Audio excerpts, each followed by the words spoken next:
is Anderson Silva still in that circle? Like, is Anderson with Blackhouse, or does he go to Kings? Yeah, or? Anderson Silva, sometimes he trains in his own academy, and sometimes he trains in Brazil. He's in Brazil right now. He's in Brazil right now training. And is his academy near yours?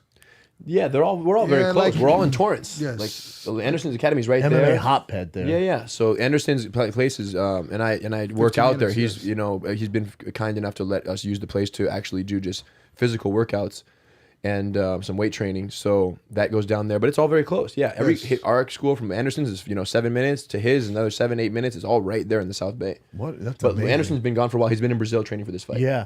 And do you think both you guys take on this, because you've worked with Anderson, and obviously Anderson's a good friend of yours. He's fighting Brunson. And again, they put up the Anderson bat signal, the spider signal, and he answered because Brooklyn has no big names, so he does it. Then when I see him against a guy like Brunson, I'm like, I guess, man. I guess because remember Anderson, he said, I want big fights. At first he was like, I don't really care about the belt. I just want big fights. And then he goes, some people would argue he beat Bisping. Remember he knocked Bisping out. That English zombie woke up and then won the next 2 rounds in a decision. It was an amazing fight, one of my favorite fights of the year. And then obviously Bisping goes on to be the world champion, knocks out Luke Rockhold on a 3-day notice or some crazy thing like that. So Anderson Silva goes from, some would argue, beating the #1 guy in the world, taking time off, and then he lost to Daniel Cormier by decision, short notice fight, UFC 200, and now he's fighting Brunson. So for Anderson, I just don't get it. Like, what's in it for him to fight a guy like Brunson? And do you want to see that? Like, do the fans want to see Anderson Silva versus Brunson? Because you talk about super fights, that's not a super fight.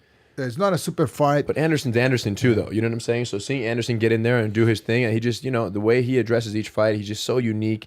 I thought it was spectacular that he fought Cormier and took so little damage, and you know what I'm saying? Was able to go against a guy who took him down. I've always been impressed. Heavyweight. Like, he was a heavyweight world champion. Went to a decision with him. And everyone, the world knows Anderson as a striker and as a masterful distance manager. But to me, like when I see him, especially when I see him get taken down and on his back and defending, I'm like, man. Anderson knows perfect distance for achieving and knocking his opponents out. But when he gets taken down, he knows the same distance and he knows how to use it defensively to avoid getting damaged. And by someone a weight class up, much heavier and much stronger, and Daniel Cormier, for him to survive the way he did. So it all depends on what Anderson we're going to get, right? So with Brunson, we don't know. Is he going to get out there? Is it going to be a jab while he's backing up, jab in your face knockout that everyone celebrates? They can care less who his opponent is because it's Anderson and he's back. Yes. You see, then that's what I think that people get excited about is you put Anderson in there against anybody, you can expect something spectacular, whether it's, I'm excited for it. Doesn't matter who it is. He's a talent. No, he can do. He's just a special. No, he's one of the superstars. Yeah. To me, it's the pros cons. Pros, you got he's on UFC Mount Rushmore of best of all time fighters, pound for pound, top 3. Some argue #1, right? And so let's say he goes in there this fight, and in this weird world we live in mixed martial arts, where the MMA gods do not care who Anderson Silva is, and Brunson knocks him out in 30 seconds. What do we do with Anderson Silva? Listen, that's the pros and cons. Because pros of him fighting a guy like Daniel Cormier at UFC 200. Okay, you lost to a bigger guy by decision. Who cares? That's Anderson Silva. On to the next one. So you kind of lost to Michael Bisping, who's the best guy in the world, but you knocked him out. It was the end of the round because his mouthpiece fell out. All right, it's Anderson Silva. But then Brunson, I'm just like, I don't get it, man. Yeah. They need him, but I don't get it. Tough one. Yeah, we don't know what went into the decision-making process for the UFC, right? But obviously it falls on Anderson too because he accepted the fight. But he's also talked about, I don't know if you saw this, Lyoto, and he's mentioned it a while ago. So you guys know the Conor Floyd stuff going on, obviously. Yeah. Yes.